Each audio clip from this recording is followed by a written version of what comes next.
Hey everyone, this is Ka. Welcome back to another video.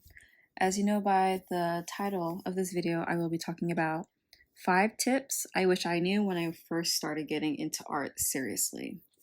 Now, a full disclaimer that art is affordable and you are able to find a way around making art depending on what your medium of choice is. And with that being said, let's get started with tip number 1.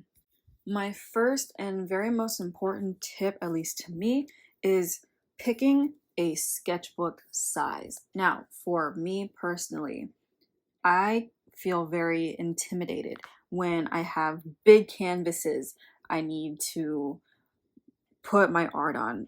And as you know, if you've started working with art already, how intimidating it can be to make that first line or stroke or dot or however you make your art onto a blank piece of paper, canvas, or board, any type of surface actually, even digital. It could be a little daunting to see that blank piece of not paper, but the blank square or rectangle or whatever thing you're looking at just staring back at you. So for me, to make it a little less intimidating, I pick a small sketchbook, one that pretty much fits in your hand, almost like a mini planner. I want to say maybe about not an 8.5 by like a 6, but something along those lines are more catered to my personal preference and how I create. And as a creative, we all have different ways of making art. So for me, I know when I'm sketching in a sketchbook specifically, I am kind of sketching a little small. I don't sketch big. Like that's not natural to me. So having a smaller sketchbook, knowing that I sketch small, it also fills up the page more, which makes it a little less intimidating to me. For anybody else, if you're used to making big strokes on paper or any other canvas that you're on, maybe a larger one would work better for you. So there's that. But not only just that, it's also how often you use it and where do you use this sketchbook. So for me, I travel a lot when I'm working. So having something smaller to take with me, like on my breaks or lunch, is ideal because I don't have to worry about a big little sorry, a big piece of paper or a big heavy book with me at all times whenever I want to create. I just find something smaller to be a little bit more convenient and comfortable for me personally, given everything that I've shared so far. Alternatively, with sketchbook size, it would also be sketchbook medium. And I'll go into it in another video of what type of medium you would use or what is specifically your medium in art, but besides the point. The reason why I'm mentioning the type of paper used in sketchbooks is because while yes, there are different thicknesses in paper, like thinner ones for maybe like graphite pencils or thicker ones for mixed media, there are also sketchbooks that have toned paper. And with this toned paper, it can actually help you when starting your creative process. If, again, you're intimidated by a white blank canvas staring back at you, I've noticed in my experience, if that piece of paper is a different color, for some reason, I don't know how it is in at least my brain, but for some reason, I don't feel as intimidated to make the first stroke because there's already some type of color onto the paper, even if it's all over. So if you're ever confused about those toned paper, whether it's like gray or tan or any other color they have out there, I definitely recommend looking into those if that's one of the biggest challenges you face when starting a new sketchbook. Tip number 2 is using graphite pencils and where to start drawing. Now, I am leading in with this tip for my beginners because I believe for most beginners, we all start with pencils and paper. And I'll even share my own experience. My very first pencil when I was creating some serious drawings weren't even number 2 pencils, you guys. they were mechanical pencils because that was during my generation. Like, yeah, some people back before me making art probably used number two pencils, but for me, I used mechanical pencils because that's what was accessible to me when I was in school trying to create art when I didn't have a lot of resources. But the biggest point of this tip is where to start drawing on your paper, because it's very important and I feel like it'll save a lot of time and frustration in the long run. So think of where you usually start your piece. Is it on the left side of the page, the right side of the page? If you say in the middle, I know you're not just drawing a single line just down the middle and that's it. If you are, good for you, but for most of us, that's not the case. So if you draw on the left side of the page first, typically, I would consider what your dominant hand is. For example, I'm right-handed. So if I start on the left side of the page and move to the right, I'm saving myself time with graphite pencils because when you glide your hand across the page, if you've ever done that in the past, you're smudging graphite and it gets all over your page, all over your hand. It gets real messy. So my tip is if you're right-handed, start drawing from the left side of the page and move your way to the right. Same goes for left-handed people. If you're left-handed, maybe you want to start on the right side and move your way to the left, just to keep your hands and paper relatively clean. Bonus tip, if you don't really want to worry about all that smudging graphite, and if that's not your finished product with graphite pencils, I recommend a kneaded eraser and hovering it or rolling it across your graphite so there's a lot less that's going to stick onto you when you're moving around all over the place. My third tip is using ballpoint pens to sketch.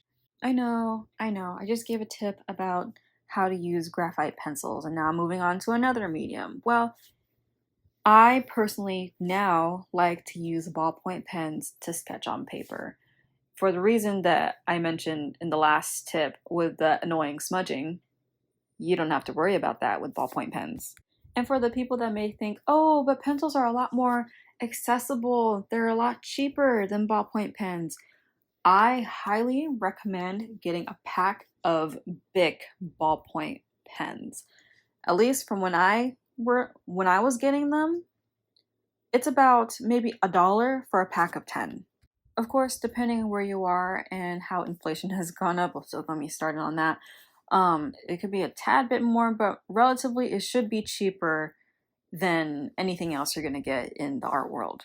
And when you start using ballpoint pens to sketch, it actually improves your drawing skills. At least for me, it made me improve my drawing skills a little bit better because once I start drawing with ballpoint pen, I can't really undo it or erase it. Sure, you can use whiteout, but it's not really that efficient when you're in the sketching mode or sketching process, especially if you have two-tone paper like we talked about in the first tip.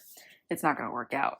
But with a lot of practice with ballpoint pens, you start getting a little bit more confident in your lines. You're able to control how dark and light you press and how intentional you have to be when making those lines or sketches with the ballpoint pens on your paper. So even if it does seem intimidating at first or right now, I highly do recommend doing that.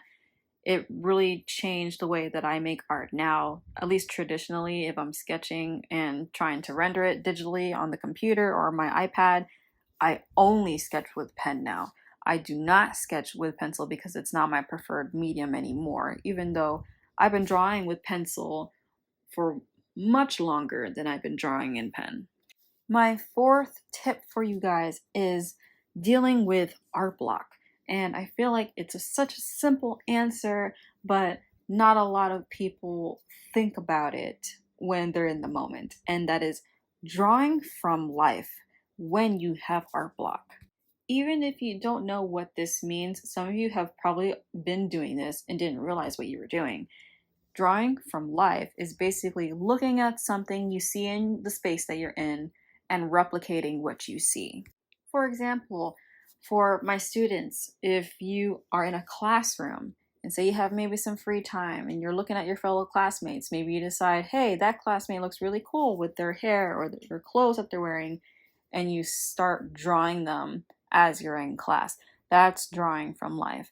Or if you are looking at a specific item, like say maybe in your house, it's this weird looking lamp that you're suddenly like, that's an interesting shape, let me draw that. That's also drawing from life. I say this helps with art block because you're not thinking of creating a brand new idea, because we all need breaks with that. Us artists know that we can't constantly think of ideas to draw. We need to give ourselves breaks and space to come up with stuff, because otherwise it's not going to end up being that good. So to combat that, if you still want to practice your art, is to draw things that you already see, studying things that you see in real life and drawing them out to see how well you can get it to be, like how accurate it can be. And by also doing this, you're secretly learning and teaching yourself how to draw something you wouldn't normally know how to draw. For example, I typically draw people, but I also draw from life when I get bored or have art block. For example, shoes. I cannot draw shoes very well, but if I stare at a shoe and I decide I want to draw it, now I'm studying what that shoe looks like and paying attention to details I may not have noticed before I started drawing the shoe. And once you do get out of art block again, if you have, say, like a character you want to draw a specific type of shoe, maybe it's a shoe that you've looked at before, you now have that information in your mind to use in your original drawings. So it even improves your art because you're able to draw things you weren't able to draw before. And tip number 5, this is a really important one, and we all don't do this. I know for a fact because no one ever talks about this, but stressing the importance of breaks and stretching your hands and or back, depending on how you draw or create. I don't know about y'all, but I bend over a lot when I'm drawing. I'm hunched over, I should say. And my drawing is very stiff. I don't move my hand a lot or arm a lot. It's pretty much stiff when I'm drawing. So you could get carpal tunnel, and you can also make your hands very sore when you do that for long periods of time without giving yourself breaks and or stretches in between. Mini story time. When I was in college, I was taking a life drawing class, and this professor had us do like 5 projects in a span of 2 weeks. And it may not seem like a lot, but these canvases or these pieces that we were making were 18 inches by 24 inches. Completed, not even like in progress. I have to do 5 of those in the span of 2 weeks. And that's just homework. Not even discussing that we're drawing in class as well. So it's a lot of drawing going on. And it got to a point where I couldn't bend my fingers anymore because of how much I've been drawing. Not giving myself breaks because I was a full-time student. I had other classes to do, other projects to do on top of that, and so forth.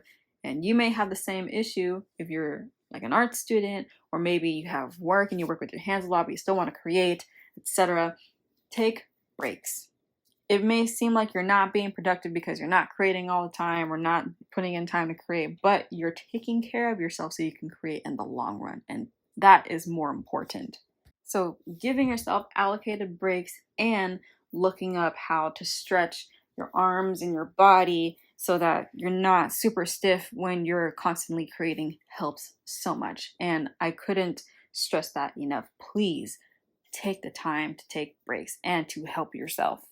And that is all 5 tips I have for you guys. Please let me know in the comments which was your favorite tip, or what is a tip that you thought really resonated with you and that you would like to try. I would love to know if any of these were helpful to you at all. For me, I wish I knew all of these before I started, at least getting into it seriously and investing my money and time into my artwork. And if you like this video, please don't hesitate to give me a thumbs up. I'd really appreciate it because I do want to help you guys with art and any tips that I have, and I would like to continue doing that. And by spreading the love, it could share the knowledge I have with others who may need it or who may not even know that these tips are useful to them if they're planning on creating art or if they're already creating. So thank you again if you've watched this video all the way through. I truly appreciate it, and I hope to have you back in the next video. Thank you guys. I'll see you in the next video.